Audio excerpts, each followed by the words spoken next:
O guys, welcome to Techvilla YouTube channel. दोस्तों, e code service app क्या है और ई कोड सर्विस ऐप कैसे यूज़ करते हैं, ये इस वीडियो में हम देखने वाले हैं। तो दोस्तों, इस तरह का लोगो आपको देखने को मिल जाता है और ई कोड सर्विस मतलब कोड जो है हमारा हाई कोर्ट हो गया या हमारा जो डिस्ट्रिक्ट कोर्ट हो गया, तो वही सारा कुछ जो है उसकी आपको ऑनलाइन इसके अंदर में एप्लीकेशंस आप देख सकते हैं। आपके केस की जो किस स्टेटस में आपका केस का अभी क्या स्टेटस चल रहा है, और इसके अलावा आपके केस से जुड़ी हुई जानकारी आप इसमें सर्च कर सकते हैं सिंपली कुछ नंबर्स डाल के, है ना। तो सारा कुछ हम इसके अंदर में देखते हैं क्या क्या चीज़ें आपको मिलने वाली हैं। तो चलिए चलते हैं हम इसके अबाउट में। तो ई कोर्ट सर्विस ऐप के अंदर में आपको क्या क्या मिलता है, तो केस से जुड़ी हुई इन्फॉर्मेशन फ्रॉम सब ordinate and most of the high court in India.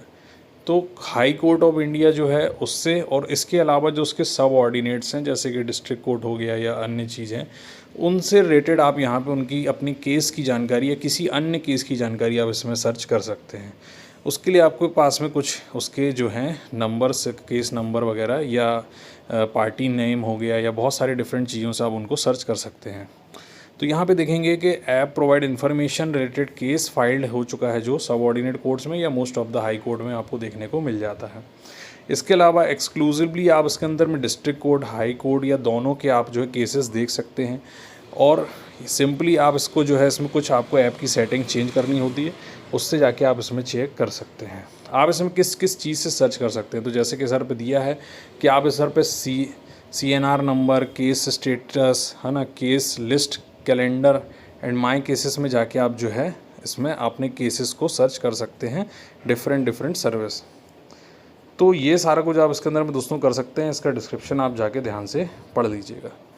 चलिए हम ऐप को ओपन कर देते हैं। ओपन करने के बाद में इस तरह की फ्रंट स्क्रीन आपके सामने आ जाती है, जिसके अंदर में आप देख सकते हैं सबसे पहले ऊपर लिखा होता है टॉप में डिस्ट्रिक्ट कोड, ऊपर लिखा होता है CRN नंबर, CNR नंबर, है ना। तो CNR आपका जो है केस नंबर होता है, जो कि आपके पास में जब आप केस फाइल करते हैं तो आपको वहाँ मिलता है। वो CNR नंबर आपको यहाँ पे डाल देना है। डालने के बाद में आपको सर्च पे क्लिक कर देना है और आपकी केस से जुड़े हुए स्टेटस, अभी केस में क्या चल रहा है, प्लस केस के बारे में जानकारी आप वहाँ से देख पाएंगे।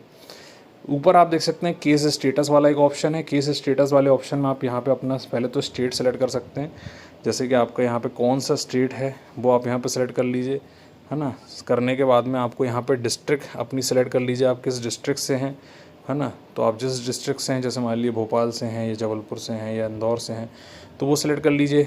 करने के बाद में आप देख सकते हैं यहाँ पे आपके अलग अलग ऑप्शन दिए सर्च करने के, जैसे कि केस नंबर, CN नंबर, इसके बाद में पार्टी नेम। तो यहाँ पे पार्टी नेम आप डाल सकते हैं, है ना। जैसे कि कोर्ट कॉम्प्लेक्स आपका कौन सा कोर्ट है ना, तो यहाँ से आप सेलेक्ट कर सकते हैं कॉम्प्लेक्स, जैसे कि सिविल कोर्ट है, डिस्ट्रिक्ट एंड सेशन कोर्ट में आपका केस है या फैमिली कोर्ट में है, तो वो आप सेलेक्ट कर लीजिए।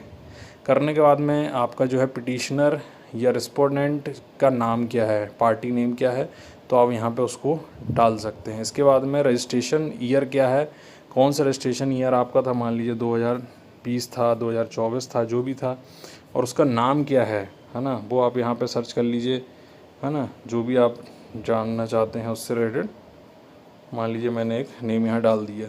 इसके बाद में पेंडिंग है, डिस्पोज हो चुका है या बोथ है, तो वो करके आप यहाँ पे सर्च में ओके गो पे आप क्लिक कर देते हैं।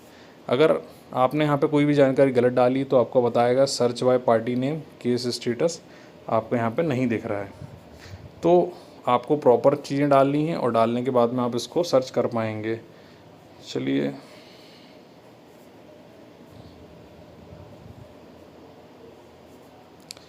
तो यहाँ पे आप देख सकते हैं total number of establishment in court यहाँ पे 1 बता रहा है और नंबर ऑफ़ केस यहाँ पे जो है चल रहे हैं वो 0 बता रहा है।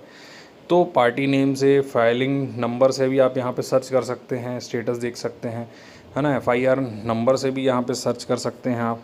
एडवोकेट यहाँ पे दिया हुआ है, एडवोकेट आपका कौन रहा उसको भी आप यहाँ पे डाल के आप सर्च कर सकते हैं, है ना। आपका डिस्ट्रिक्ट में, सेशन में कहाँ पे है, तो बस यही सारी चीज़ें यूज़ करके आप जो है इसमें सर्च कर सकते हैं दोस्तों, अपने केस के बारे में स्टेटस जान सकते हैं।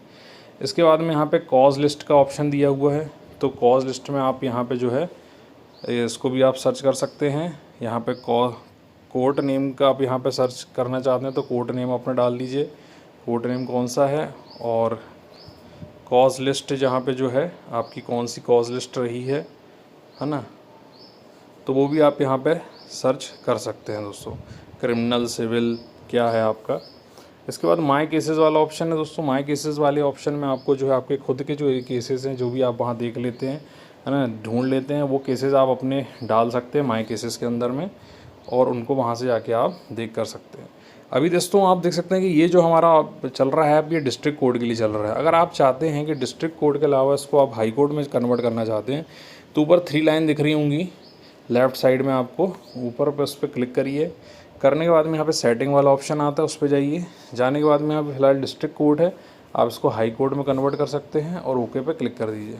आप देख सकते हैं ऊपर आपका हाई कोर्ट से रिलेटेड आ गया है। अब हाई कोर्ट से रिलेटेड ही सारी चीज़ें आप यहाँ पे वो सारी कर सकते हैं।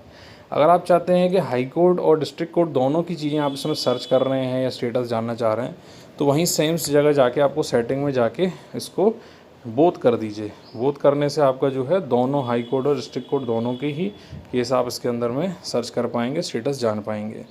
बीच में आपका स्कैन QR कोड का भी ऑप्शन दिया है दोस्तों। स्कैन QR कोड, अगर आपके जो डॉक्यूमेंट्स आपको केस के मिले उसमें QR कोड है, तो उस QR कोड को भी आप यहाँ से स्कैन पे क्लिक करके स्कैन कर सकते हैं। इसके अलावा दोस्तों आपको केसेस को चलाना, कैसे यूज़ करना है, इसकी सारी कुछ जानकारी आपको यहाँ पे ऑन सामने भी कुछ डिटेल दिए हुए हैं, इनको भी आप इन्फॉर्मेशन के तौर पे ध्यान से पढ़ सकते हैं। और आई होप दोस्तों आपको समझ में आ गया होगा कि ई कोर्ट सर्विसेज क्या है और कैसे इसको चलाना है, आपको एक ओवरव्यू इसका मिल गया होगा। तो इसी तरह की जानकारी इसके लिए दोस्तों बने रहिए टेक विला यूट्यूब चैनल में। स्टे रहो।